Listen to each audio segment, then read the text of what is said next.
I had been invisible for 37 years.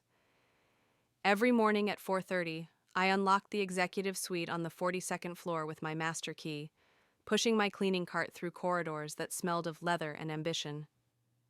The carpet beneath my feet was so thick it swallowed sound. I moved through those spaces like a ghost, wiping down mahogany desks, emptying trash bins filled with crumpled proposals, polishing windows that overlooked a city I could never afford to truly inhabit. My name is Thessaly Crane, and for most of my adult life, I was the woman who made other people's successes look clean. The morning I found him, the sun hadn't yet broken over the skyline. I remember that detail with strange clarity, how the office was still dark except for the green glow of the exit signs and the faint luminescence of the city beyond the glass. I had my routine down to a science: start with the reception area, work my way through the junior offices, save the executive suite for last. By the time I reached the corner office, the one with his name etched in brass on the door, I was already thinking about my daughter's tuition payment, about the leak in my apartment ceiling that the landlord refused to fix, about whether I had enough left over for groceries after I paid the electric bill. Before we get going, please leave a comment telling us which state or city you're watching from. And please don't forget to like and subscribe, so this channel can grow and bring you more compelling stories. The door was unlocked. That should have been my first warning. In 37 years, that door was never unlocked when I arrived. He was meticulous about security, about privacy, about maintaining the boundaries between his world and mine. But that morning, the handle turned smoothly under my palm, and I pushed the heavy door open with the same motion I'd performed thousands of times before. He was slumped over his desk, one arm stretched across the polished surface, the other hanging limp at his side. Papers were scattered beneath him, and his coffee cup had tipped over, leaving a dark stain spreading across documents I couldn't read from where I stood. For a moment, I thought he'd simply fallen asleep. He worked impossible hours. Everyone knew that. I'd arrived many mornings to find him still there from the night before, tie loosened, shirt sleeves rolled up, evidence of his dedication scattered around him like battle wounds. But the stillness was wrong, the way his fingers curled, the angle of his neck, the absolute absence of breath. I knew before I crossed the room, before I touched his cold wrist, before I saw his eyes staring at nothing. Idris Waverley, the man who built an empire from nothing, who employed 3,000 people, who appeared on the covers of magazines with that sharp smile that never quite reached his eyes, was dead. My hands were shaking when I pulled out my phone. I'd cleaned this office 6 days a week for 37 years, and in all that time, we'd probably exchanged fewer than 100 words.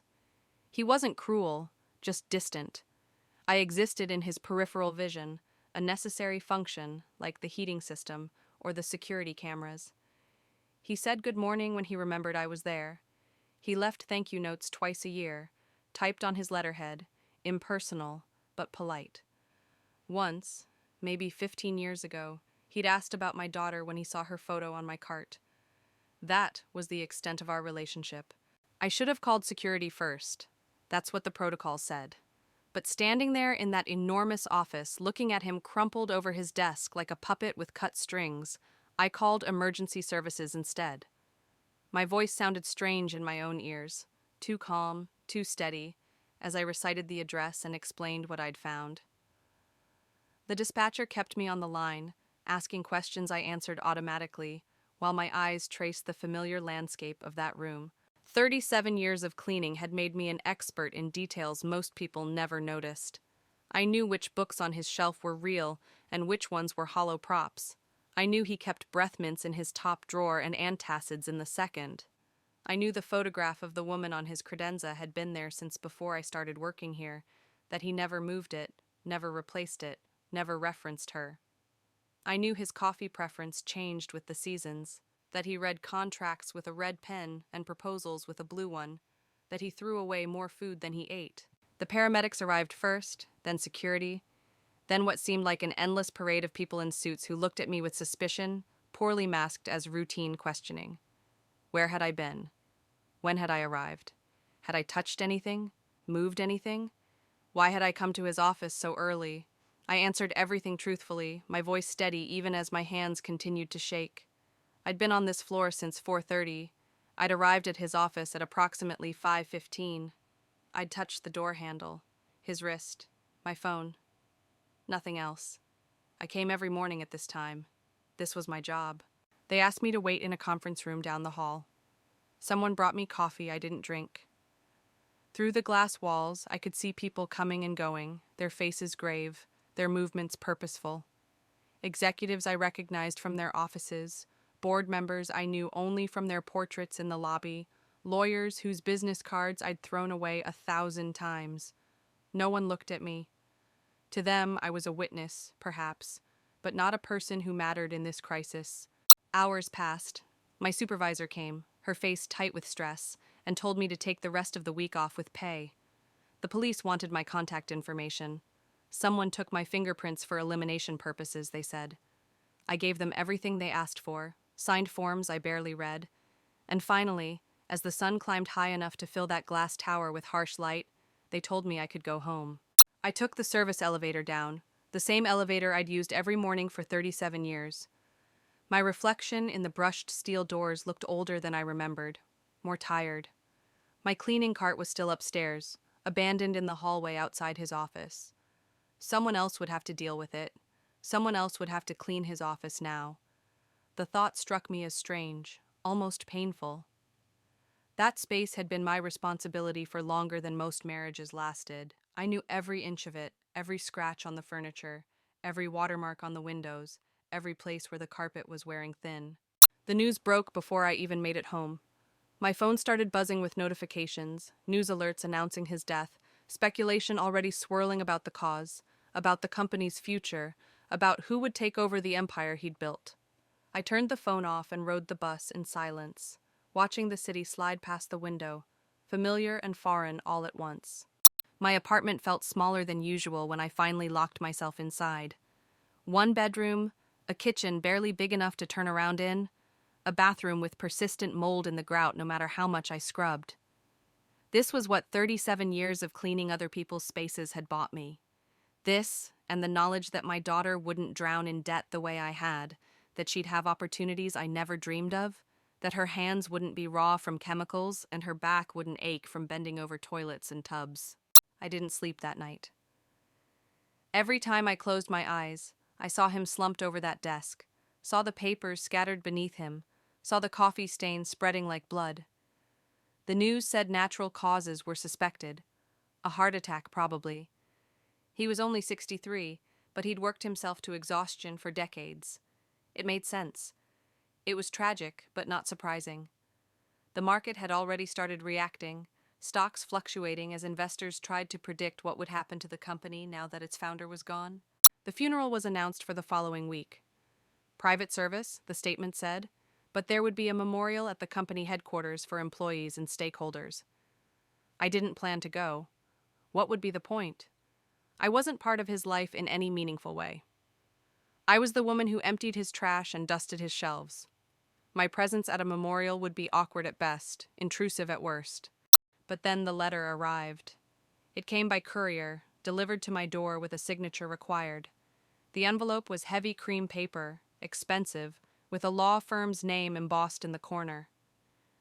My hands shook as I opened it, some instinct telling me this wasn't a routine communication. The letter inside was brief, typed on letterhead that matched the envelope, asking me to attend a reading of the will at the law offices downtown. My name was specifically mentioned. My presence was required. I read it 3 times, looking for a mistake, for some explanation that made sense. Why would I be mentioned in his will? We barely knew each other. The only thing I could imagine was a small bequest, maybe a few $1,000s as a thank you for my years of service. It was the kind of gesture wealthy people made, I supposed, a final act of noblesse oblige. I should have felt grateful for even that consideration. Instead, I felt a creeping unease I couldn't name. The appointment was scheduled for 2 days after the funeral. I took the bus downtown, wearing my one good dress, the same black one I'd worn to my mother's funeral and my daughter's high school graduation. The law offices occupied an entire floor of a building almost as impressive as the one where I'd spent my career. The reception area smelled like furniture polish and coffee, familiar scents that did nothing to calm my nerves. There were others waiting when I arrived. I recognized some of them from the company, executives whose offices I'd cleaned, board members whose faces I knew from photographs. They looked at me with poorly concealed curiosity, and I knew what they were thinking. What was the cleaning lady doing here? I kept my eyes down and took a seat in the corner, my purse clutched in my lap like a shield. The lawyer who finally called us into the conference room was younger than I expected, a woman with sharp eyes and an expression that gave nothing away. She directed us to seats around a massive table, and I found myself placed between two men in expensive suits, who shifted uncomfortably as if my presence might be contagious. The lawyer began with formalities, condolences, and explanations of procedure that washed over me in a blur of legal terminology. Then she started reading the will. The first bequests were predictable: charitable donations to causes he'd supported, generous sums to key executives, provisions for long-term employees. I listened to the amounts with a kind of detached fascination. Hundreds of thousands of dollars, distributed as casually as I might hand out candy. When my name was finally called, I braced myself for something modest, something appropriate for someone of my station. To Thessaly Crane, who has maintained my private office with unwavering dedication for 37 years, I leave the entirety of my personal estate, including all properties, investments, and personal effects, with the exception of the specific bequests noted above. The words didn't make sense at first. I heard them, registered them as English, but they might as well have been in a foreign language for all the meaning they carried. Around me, I could feel the room reacting, could hear the sharp intake of breath, the rustle of movement, the beginning of protests. But I couldn't process any of it. My mind had stopped at that phrase. The entirety of my personal estate. "I'm sorry," I heard myself say, my voice cutting through the growing chaos. "Could you repeat that?" The lawyer looked at me with something that might have been sympathy or might have been professional detachment. "You inherit everything that wasn't specifically designated for others. Properties, investment accounts, personal belongings. The business itself goes to the board as outlined in the corporate succession plan, but his personal wealth, everything he owned outside the company structure, is yours." "How much?" someone demanded, one of the executives, his face flushed with anger or shock or both. The lawyer consulted her documents. "The estate is valued at approximately $470 million. The room exploded. Everyone was talking at once, voices raised in anger, confusion, disbelief. Someone was demanding to see the document, insisting there must be a mistake. Someone else was threatening to contest the will. Through it all, I sat frozen in my chair, my hands gripping the edge of the table so hard my knuckles had gone white. $470 million. The number was so large it became abstract, meaningless. I made $32,000 a year. I'd spent my entire life calculating in hundreds, sometimes tens. Millions might as well have been monopoly money. "This is insane," one of the board members said, his voice rising above the others. He barely knew her. She cleaned his office. There's no relationship here that would justify this kind of bequest. He must have been mentally incompetent. This will should be thrown out. The lawyer's voice cut through the noise with surprising authority. "I can assure you that the testator was of sound mind when this will was executed. It was updated just 6 months ago and witnessed by 3 independent parties. If you wish to contest it, that's your right. But I should inform you that he anticipated such challenges and took extensive measures to ensure this document would hold up to scrutiny." She looked directly at me, and I saw something in her expression I couldn't quite read. "The will includes a sealed letter for you. I'm required to give it to you in private. Perhaps we should take a break, and you can review it before we continue." I nodded numbly, not trusting my voice. The lawyer stood and gestured for me to follow her. Behind me, I could hear the angry buzz of conversation resuming, accusations and theories flying. I walked on legs that felt disconnected from my body, following her down a hallway to a smaller office. She closed the door behind us, muffling the chaos, and handed me an envelope. It was sealed with red wax, old-fashioned and somehow ominous. My name was written across it in handwriting I recognized from the notes he used to leave on his desk. instructions for his assistant, reminders to himself. I stared at it, afraid to open it, afraid of what it might say. "Take your time," the lawyer said quietly. "I'll be right outside." She left me alone in that small office with its view of other buildings, other windows, other lives proceeding normally, while mine had just been turned inside out. I sat down in the chair across from the desk and carefully broke the seal. The letter was handwritten, several pages long, and dated 6 months earlier. I recognized the precise script, the same handwriting I'd seen on countless documents over the years. "Dear Thessaly," it began, and that alone was shocking. He'd never called me by my first name in all the years I'd worked for him. I wasn't even sure he'd known it. "I'm writing this knowing you'll be reading it after I'm gone, and knowing that you'll be confused, perhaps frightened, certainly overwhelmed. I apologize for that. I considered explaining this to you while I was alive, but I convinced myself that would be a cruelty of a different kind. I was probably wrong. I've been wrong about many things. I need you to understand that this inheritance isn't a whim or a gesture. It's restitution.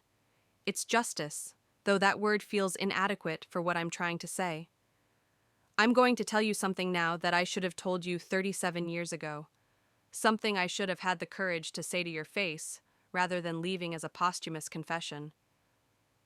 My hands were shaking so badly I had to rest the letter on the desk to keep reading. "The woman in the photograph on my credenza, the one I never moved, never put away, never spoke about, her name was Delphine. She was my wife, though we were only married for 2 years before she died. Cancer. Aggressive. Fast. Merciless. She was 28 years old. We'd been trying to have a baby when she got sick. That's one of the great cruelties, isn't it? That she wanted so badly to be a mother and never got the chance. Except she did." I stopped breathing. The words on the page blurred as my eyes filled with tears I didn't yet understand. Delphine got pregnant just before her diagnosis. We didn't know at first. By the time we found out, she was already 3 months along, already sick, already dying. The doctors recommended termination. They said the pregnancy would accelerate her decline, that the treatments that might give her a few more months would harm the baby. She refused. She said if she was going to die anyway, at least she could leave something of herself behind. At least I wouldn't be alone. She lasted until her 8th month. They did an emergency procedure to deliver the baby, tried to save them both, but Delphine was gone within hours.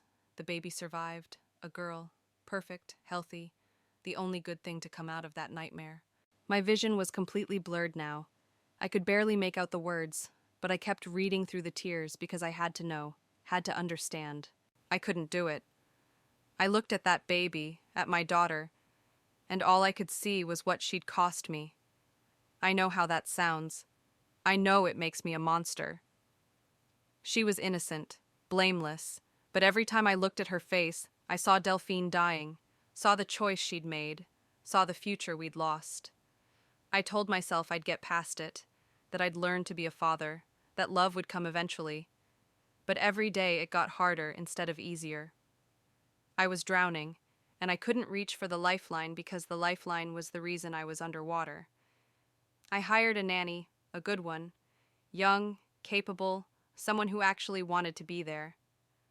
I told her the baby's name was Lyra. Delphine had picked it out, one of the few decisions she was conscious enough to make near the end.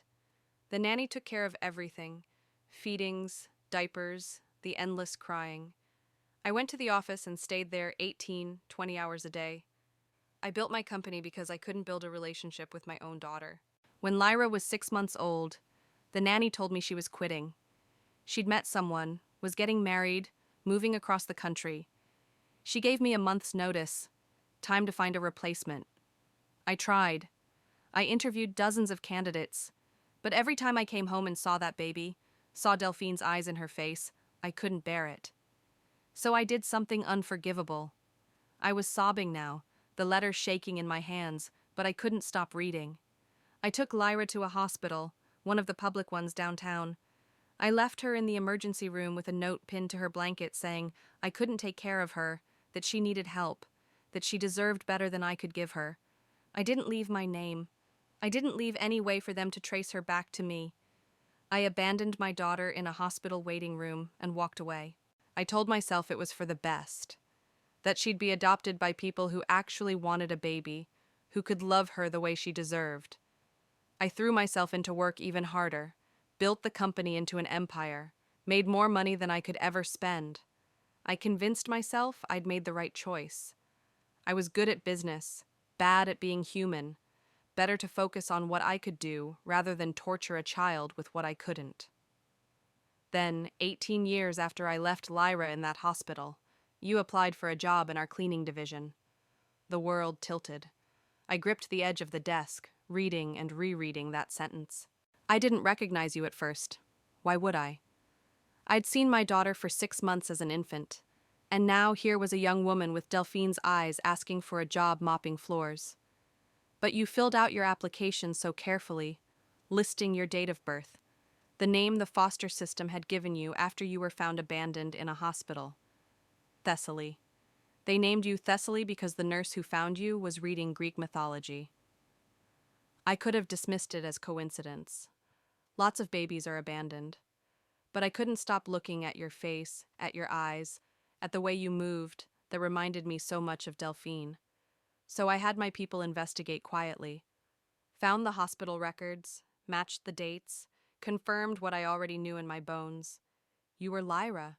You were my daughter. I should have told you right then.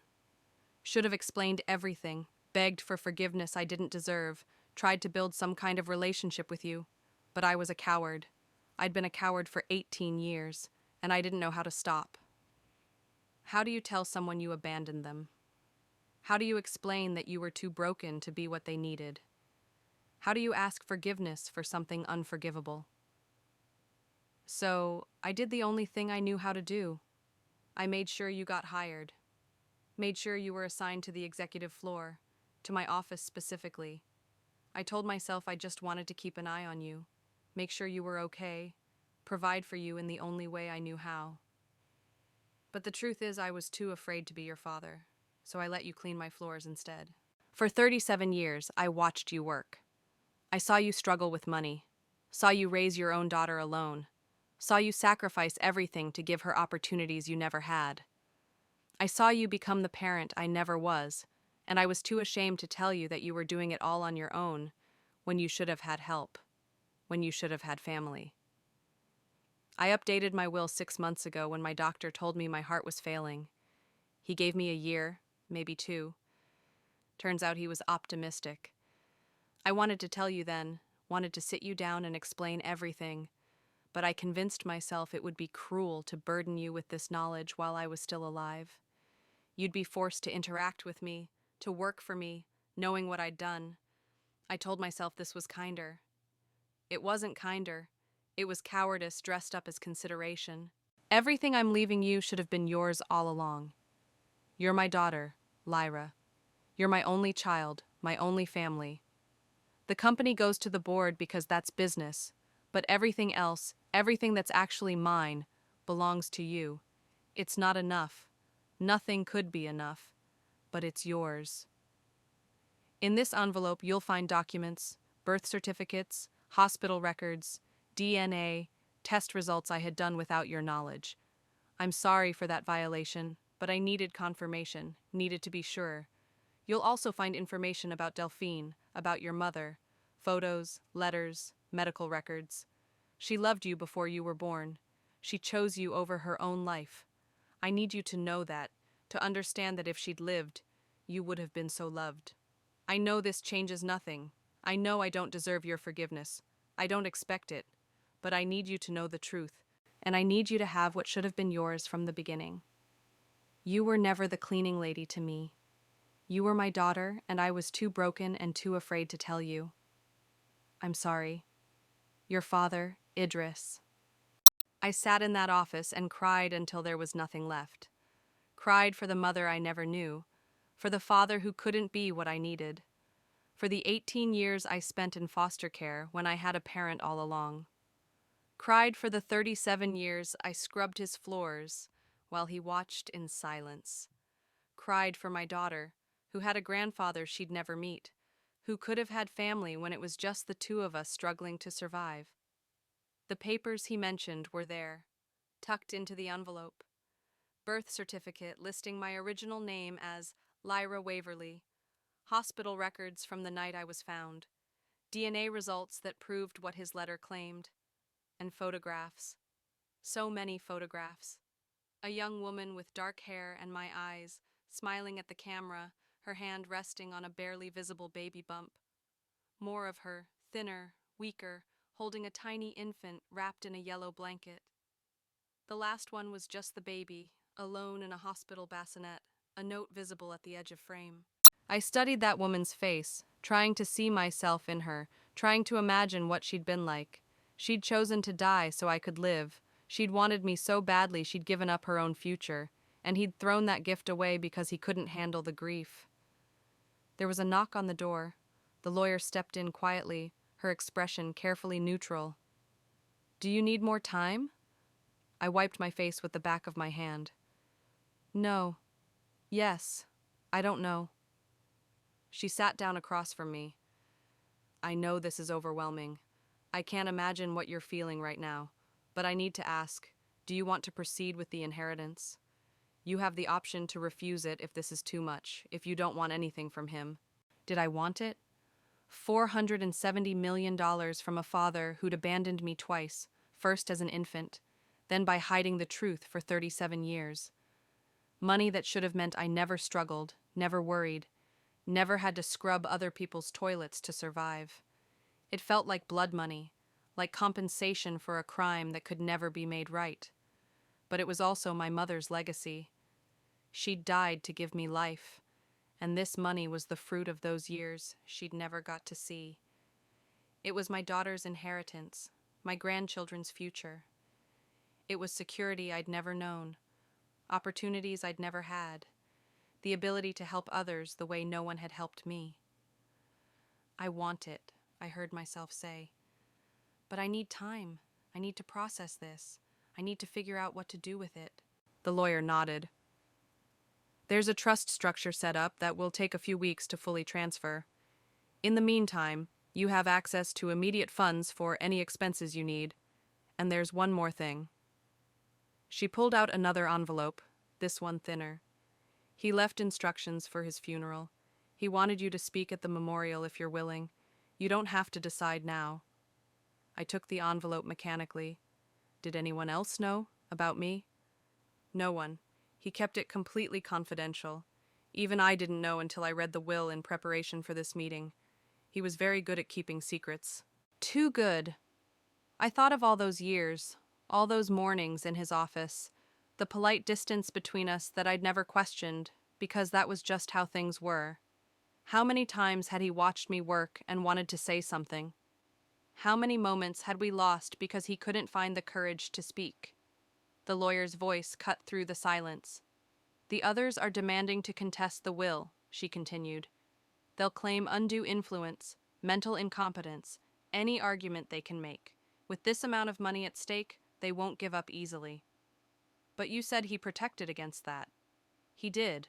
The documentation is extensive, but you need to prepare yourself for a fight. They're going to investigate you, dig into your past, try to find anything they can use to discredit you or the inheritance." I thought about the executives in the conference room, about their shocked faces, their immediate anger. To them, I was an interloper, someone taking what should have been theirs. They'd known him as a colleague, a boss, a business partner. I'd known him as the man whose trash I emptied. The fact that I was actually his daughter would mean nothing to them, would probably make it worse. They'd see it as a manipulation, a hidden conspiracy. "Let them come," I said quietly. "I've been fighting my whole life. I can fight a little longer." The memorial was held 3 days later in the headquarters building, the same building where I'd worked for 37 years. They'd transformed the lobby into something between a shrine and a corporate event, with enormous photos of him at various stages of his career, testimonials from employees and business partners, a slideshow running on repeat showing his accomplishments. I stood in the back, wearing a new dress I'd bought with money from the emergency account the lawyer had set up, and listened to people talk about a man I was only beginning to understand. They spoke about his vision, his dedication, his brilliance. They talked about how he'd built something from nothing, how he'd changed the industry, how his legacy would live on through the company he'd created. No one mentioned that he'd abandoned his daughter. No one knew that the woman who'd cleaned his office was that daughter, now inexplicably wealthy, now the subject of whispered speculation and legal maneuvering. When it was my turn to speak, I walked to the front of that lobby on legs that shook. Hundreds of faces turned toward me, curious, suspicious, judgmental. I saw the executives who'd been in the conference room, saw their hostile expressions. I saw employees I'd worked alongside for years, people who'd never really seen me before, now watching with fascinated attention. I saw my daughter in the third row, her face a mixture of pride and concern. I'd told her everything the night before, watched her process the news that she wasn't just my daughter, but the granddaughter of a man who died a billionaire. She'd cried with me, for me, and then she'd held my hand and told me it changed nothing between us. I looked out at all those faces and thought about what to say.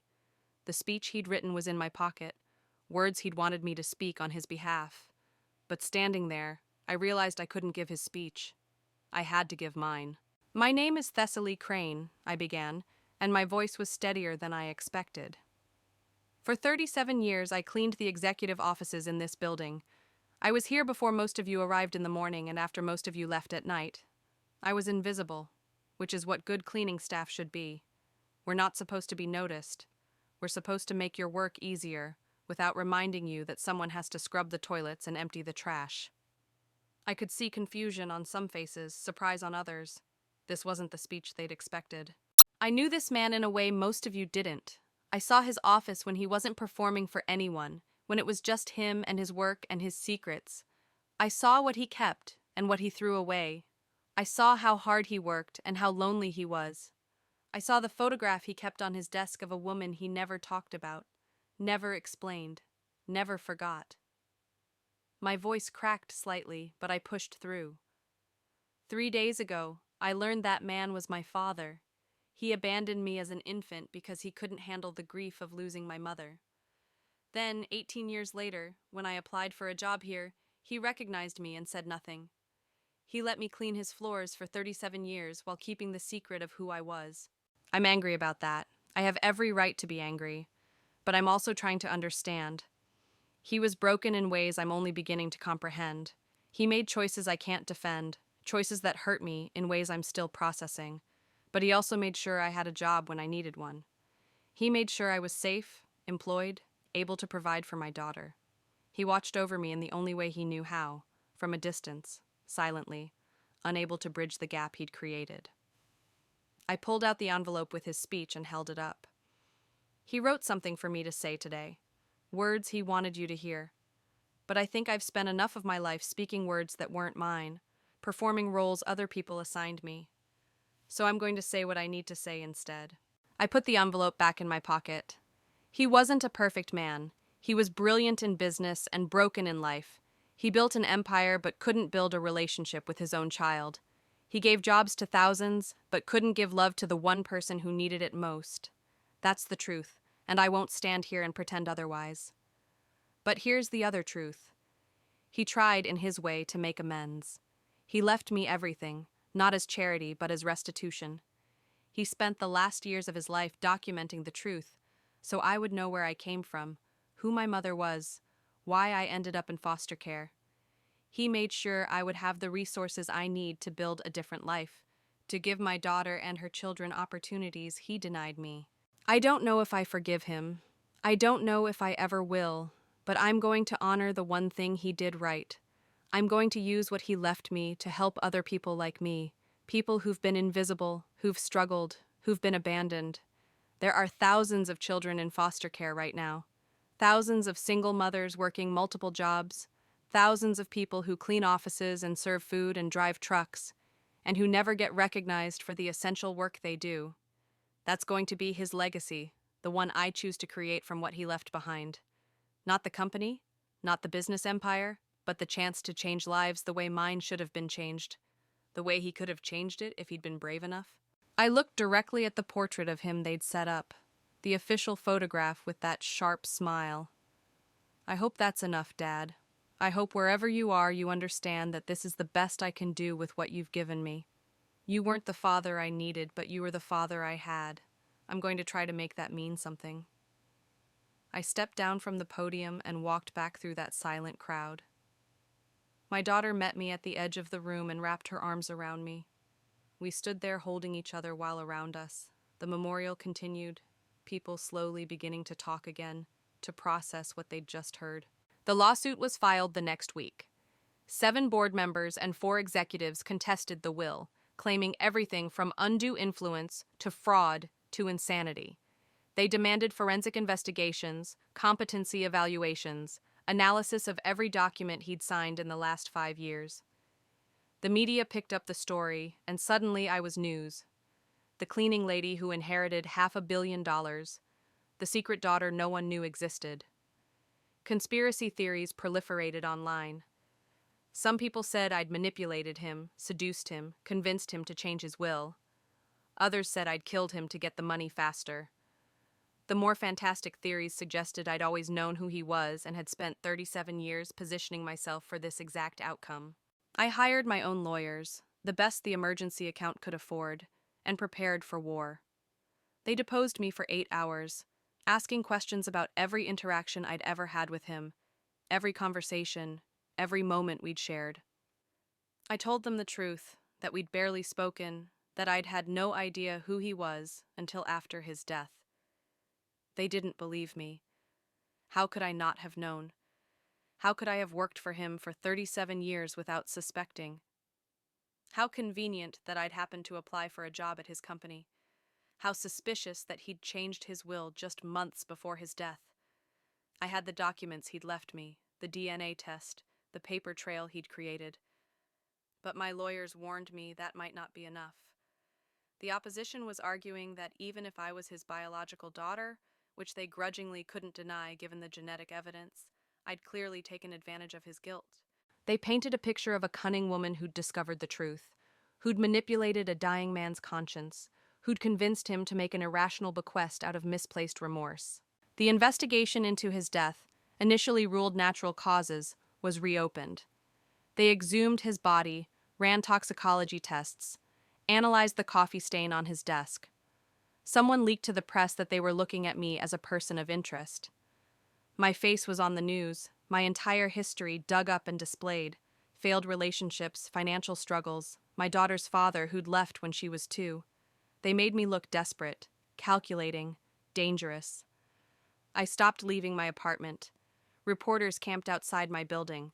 My daughter had to take a leave from her job because they were harassing her too. The foundation I'd announced at the memorial became evidence of my guilt. "See how quickly she's spending his money," they said. "See how she's already acting like it's hers? She knew she was going to inherit. She had to have known." 6 months into the legal battle, my lawyer called with news. The toxicology reports were back. He'd been poisoned. Slowly, over a period of weeks, with a substance that mimicked heart failure. The police wanted to question me again, this time as a suspect in a murder investigation. I sat in that interrogation room, the same kind of room I'd seen in countless crime shows, and answered the same questions over and over. Where was I on this date? That date? Could anyone verify my whereabouts? Did I have access to his office? Did I ever handle his food or drink? The coffee cup on his desk? Could I have poisoned it? Yes, I had access to his office. I cleaned it every morning. Yes, I could have touched his coffee cup, his water glass, any surface in that room. Yes, I knew his routine, his habits, when he'd be alone and vulnerable. I had opportunity. I had motive. If you believed I knew about the inheritance, all I lacked was means, and they were working on finding that connection.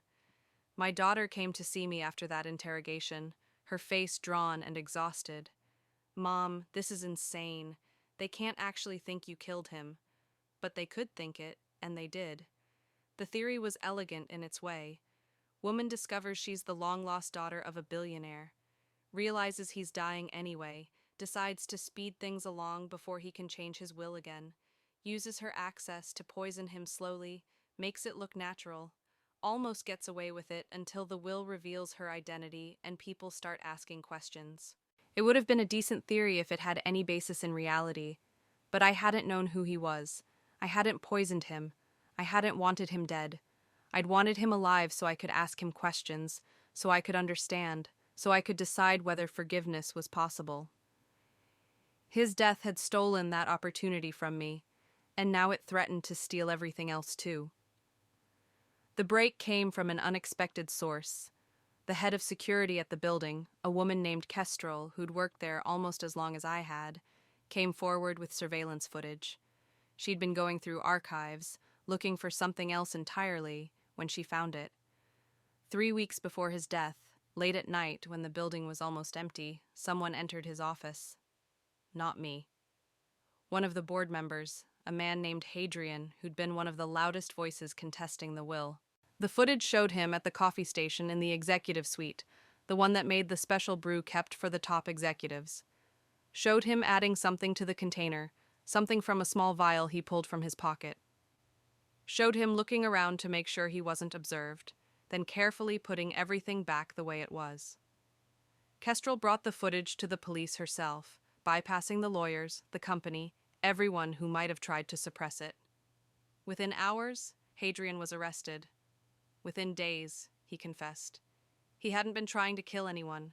He'd been trying to make the old man sick, to raise questions about his competency, to create grounds to challenge whatever decisions he made.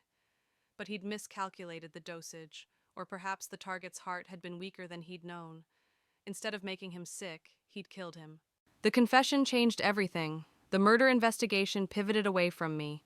The will contest lost its momentum. It's hard to argue someone manipulated a man when you're the one who murdered him. The other challengers quietly withdrew, their lawyers no doubt explaining that public opinion had turned decisively against anyone still trying to take my inheritance. 2 months later, the estate was settled. The transfers were finalized. I was, officially and legally, one of the wealthiest women in the country. The number in my bank account was so large it still didn't feel real. I could buy anything, go anywhere, do anything. The entire world had opened up in ways I'd never imagined. I gave my notice at the cleaning company, though I'd stopped working months earlier. My supervisor, the same woman who'd sent me home the day I found his body, told me I'd been the best employee she'd ever had.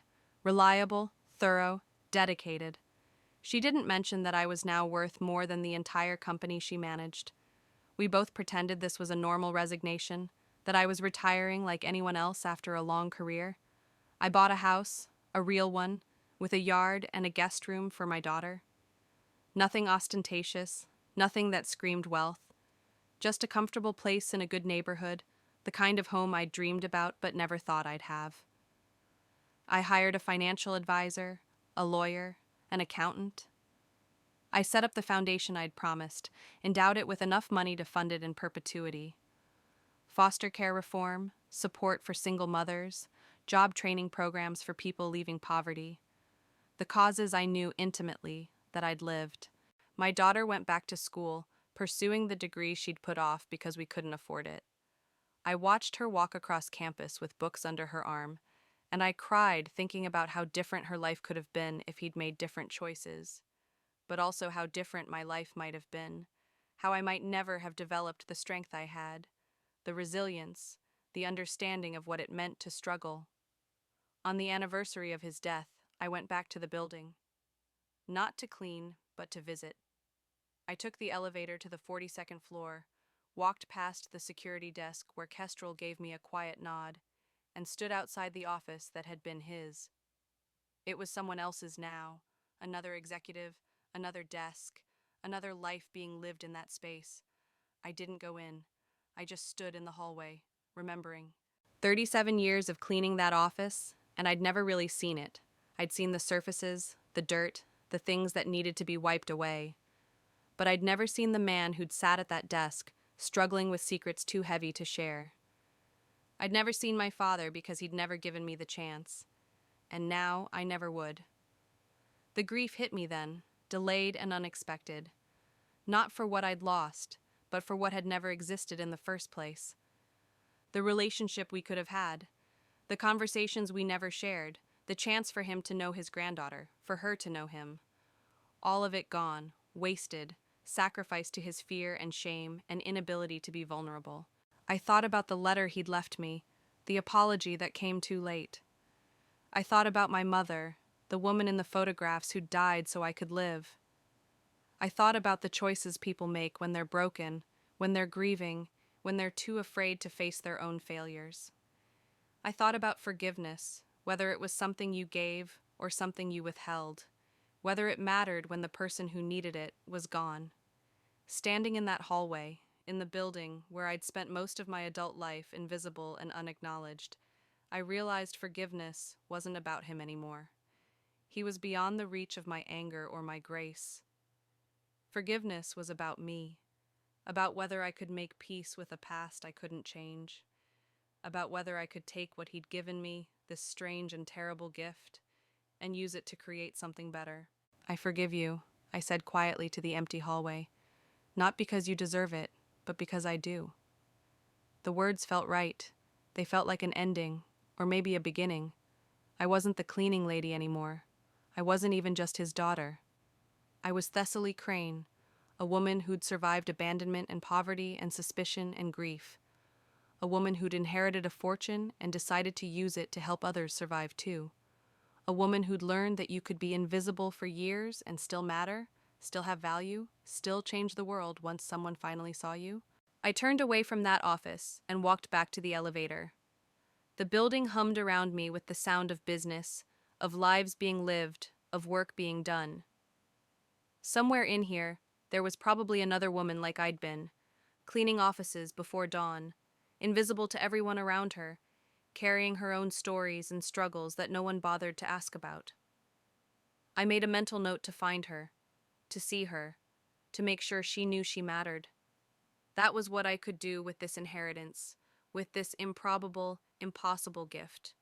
Not just give money to foundations and programs, but actually see people the way I'd wanted to be seen all those years. The elevator doors opened and I stepped inside.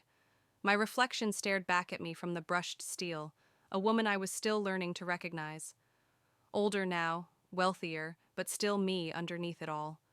Still the woman who'd survived, who'd raised a daughter alone, who'd scrubbed floors for 37 years and kept her dignity intact. The elevator descended, carrying me away from that floor, that office, that life. When the doors opened in the lobby, I walked out into bright sunlight and a future I was only beginning to imagine. Behind me, the building rose into the sky, full of secrets and stories, of lives intersecting in ways people never knew.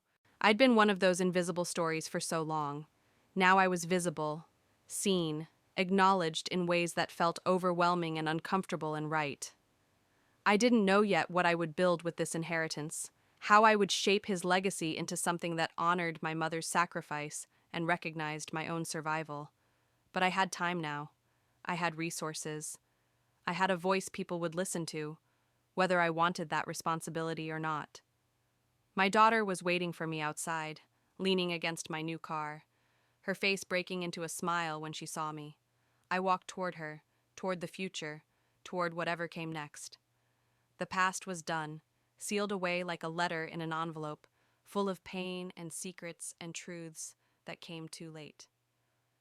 But the future was unwritten. And for the first time in my life, I had the resources to write it exactly the way I wanted. So please tell me what you thought of the story in the comments below. And if you liked this tale, please subscribe to the channel. It helps me to keep creating these wonderful stories. Until tomorrow, all my love.